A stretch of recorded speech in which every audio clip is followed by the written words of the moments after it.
Pemirsa Metro TV Lampung, Anda masih bersama kami dalam Bedah Tajuk Lampung Pos. Dan saat ini saya juga masih bersama dengan Bang Ago.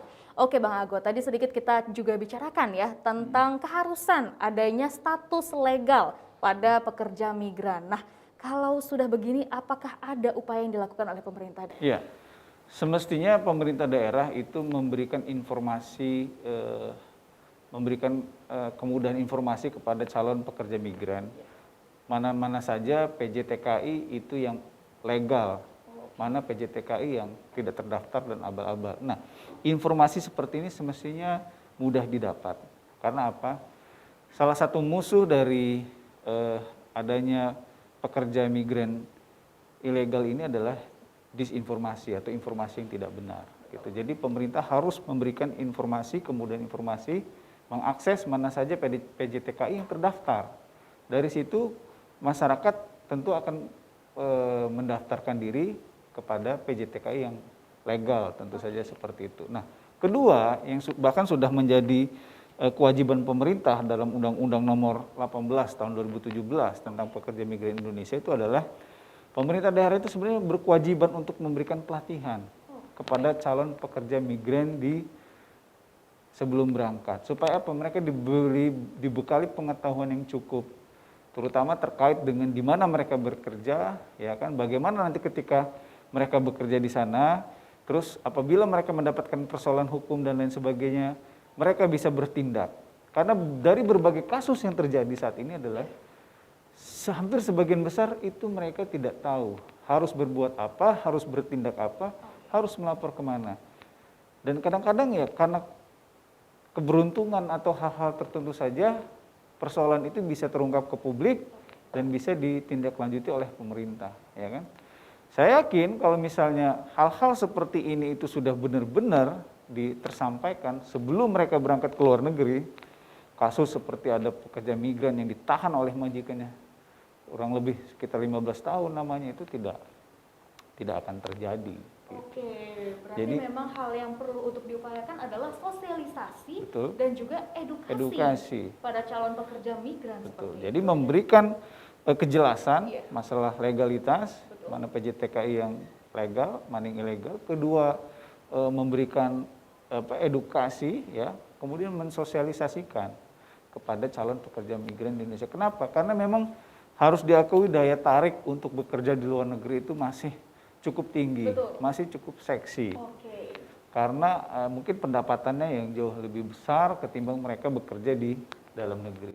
Oke, lantas nah ini masalahnya nih, kendalanya adalah masalah ilegal. Nah, bagaimana caranya agar pemerintah bisa menyetop adanya penyelundupan pekerja migran ilegal? Iya, ini sebenarnya masuk ke dalam, biasanya masuk ke dalam kejahatan ya. Human trafficking.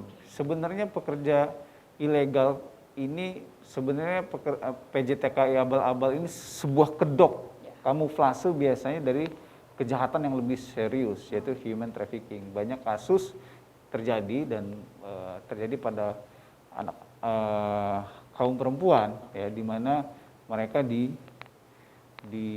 istilahnya diperjualbelikan lah di luar sana gitu. Jadi tentu saja pemerintah tidak bisa bergerak sendiri, BP2MI tidak bisa bergerak sendiri, aparat penegak hukum, kepolisian itu juga sebenarnya punya andil besar dalam memerangi, membongkar mafia pekerja migran ilegal, ya. Kalau tidak berizin itu tugasnya pemerintah, tapi kalau sudah masuk ke ranah human trafficking itu tugasnya aparat penegak hukum. Tentunya akan ada solusinya ya jika tentunya ini tidak melalui badan ilegal. Nah, lantas bagaimana caranya agar para pekerja migran yang legal itu terhindar dari human trafficking? Tentunya ini juga human trafficking bisa saja untuk menyerang mereka ya, walaupun mereka sudah legal gitu ya, di tanah orang. Kalau pekerja legal kemungkinan besar itu karena dia terregistrasi, ya, terdaftar, ya kan, terus aktivitasnya di sana juga dipantau oleh pemerintah.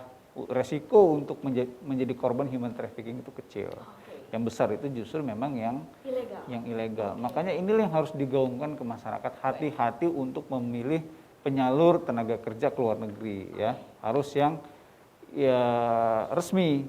Makanya pemerintah juga harus tegas. Kalau di lapangan ada PJ-TKI yang beroperasi tidak memiliki legalitas, ya hukum, nah, harus ditindak tegas. Dikasih tenggat waktu untuk segera mengurus izin, kalau tidak, nah, tutup. Baik. Seperti itu, karena akan ada banyak korban yang dihasilkan dari praktek bisnis pekerja migran ilegal ini. Oke, tentunya kita juga harus memuliakan mereka sebagai pekerja migran, sebagai pahlawan devisa pada negara. Bagaimana caranya agar hak mereka juga tetap didapatkan dengan baik. Oke, terima kasih Bang Ago. Baik pemirsa Metro TV Lampung, demikian untuk Bedah Tajuk kali ini, namun jangan kemana-mana. Setelah ini kita juga akan membahas trending topik apa saja yang ada di multi platform Lampu Pos Group lainnya. Tetaplah bersama kami.